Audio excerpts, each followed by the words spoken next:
Hello guys, welcome to another video for RH Basebuilding. In Clash of Clans, the RootRider right now is absolutely the strongest troop in the game. And today I will be showing you 3 different army compositions. All the attacks are done from Mammoth, one of the top players in Legend League, also a coach in RH Basebuilding. And it will show you 3 ways to abuse the RootRiders to get easy triples. So the first attack we will watch will be Mammoth's signature Queen Charge RootRiders.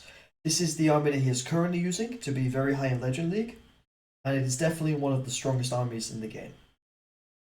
He starts off with the Phoenix on the King, Unicorn on the Queen, the Lizard on the Warden, and the Spirit Fox on the RC. This is the best pet combination, as it lets the King stay alive longer. The Unicorn for the Queen to help at the start of the Queen charge. The Spirit Fox, so the Raw Champion, has permanent invisibility spells throughout the hit. And then the Lizard on the Warden instead of the Diggy, because the Lizard helps him clear the ground skeletons. In this hit, he blimped the Eagle Artillery early. They lures the CC and takes out the Eagle and the Monolith very early in the attack. That way the Queen can target this Lava Hound out of range of the single Inferno and any real damage. Uses the King to funnel and sends him in for the enemy King, and uses a Headhunter to speed this up, and the King can get the multi-archer tower and the new double cannon. The Queen is using the Frozen Arrow. This way any defense she targets gets slowed, and his plan is to wall break the Queen to the middle of the base. This way he takes out the Town Hall, and the RootRiders can get the rest of the base. He's using the Healing Tome on the RootRider part. This is the strongest equipment for the RootRiders in this specific attack, because as soon as the RootRiders take any damage and become weak, he can just heal them straight back up.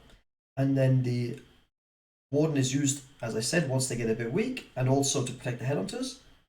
And he uses an Apprentice Warden with the RootRiders, as it gives a lot of extra HP, and he doesn't have the Life Gem on the Warden because he's using the heal equipment.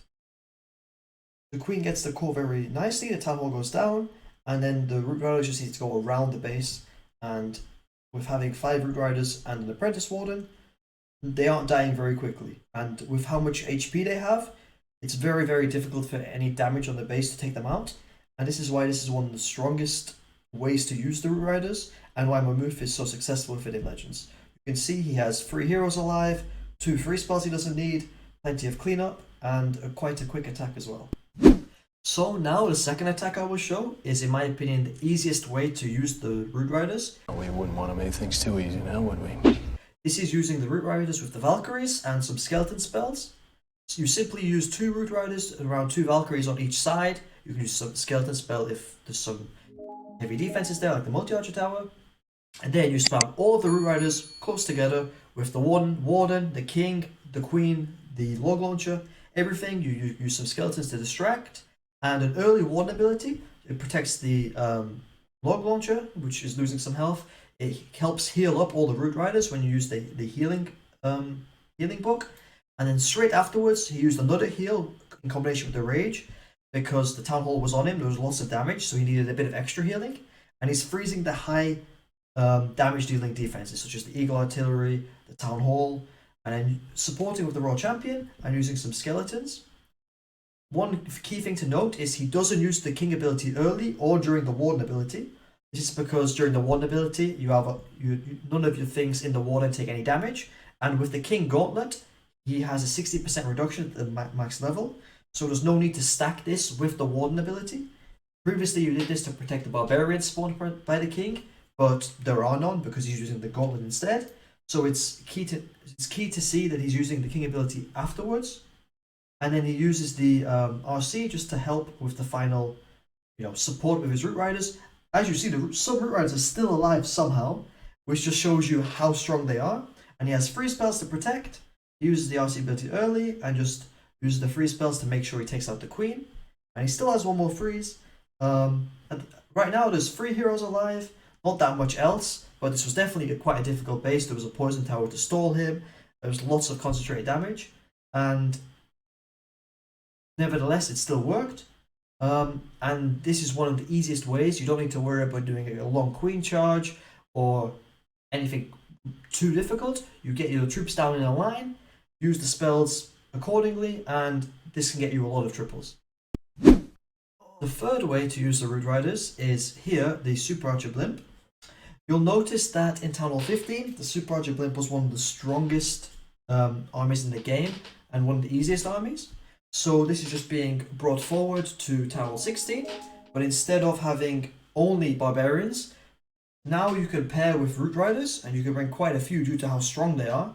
And then, since you want them to stay alive, you can also bring healers with this. That way you have the healers, the healing tome, the RootRiders aren't going to die, and the Super Barbs can be simply a few of them to distract a few buildings at the end, whereas your main push here is going to be the kill squad with your heroes and the RootRiders. What Mammoth is doing here is using the Blimp without the Warden.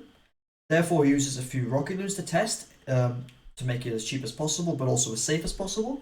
And it's nice that he doesn't use the Warden. This way he has the Warden ability with the main push of the RootRiders, and he can use the new equipment on the Warden in a better way. If he uses the equipment on the Warden to simply protect the Blimp to get to a certain destination, well, that's not that good when you can tome 5 RootRiders and all the healers and all the heroes.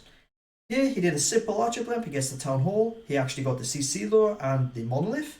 He uses an E-Titan to kill the CC very easily. Since you're using so many spells on the Super Archer Blimp, you don't have that many spells to deal with the CC, for instance. So you can't afford the poison, instead he brings the Titan, which is just as well.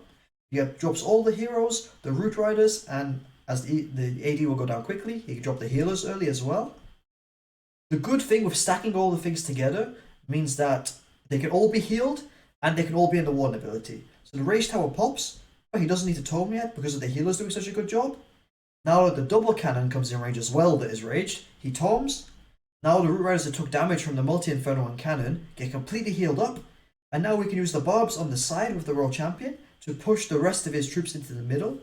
And you'll notice he doesn't have any spells, but he doesn't necessarily need them because his Blimp got enough value, and now these RootRiders simply do not die. They have so much health, and they have the healing tome, they have the healers with them, and he still has the King ability, the Queen ability, the Royal Champion ability, and some Super Barbs to use. So this is a very big overkill. The RootRiders open all the walls, which is amazing, and now he uses the King ability so he can hit the Royal Champion with the Scatter together, it can splash any skeletons, and tank at the very back end of the base. He still has the Royal Champion ability, the Queen ability, and it's just a case of time at this point. He still has multiple RootRiders alive. The E-Titan, which was one of the first things he dropped, is still alive, and this shows the strength of this army.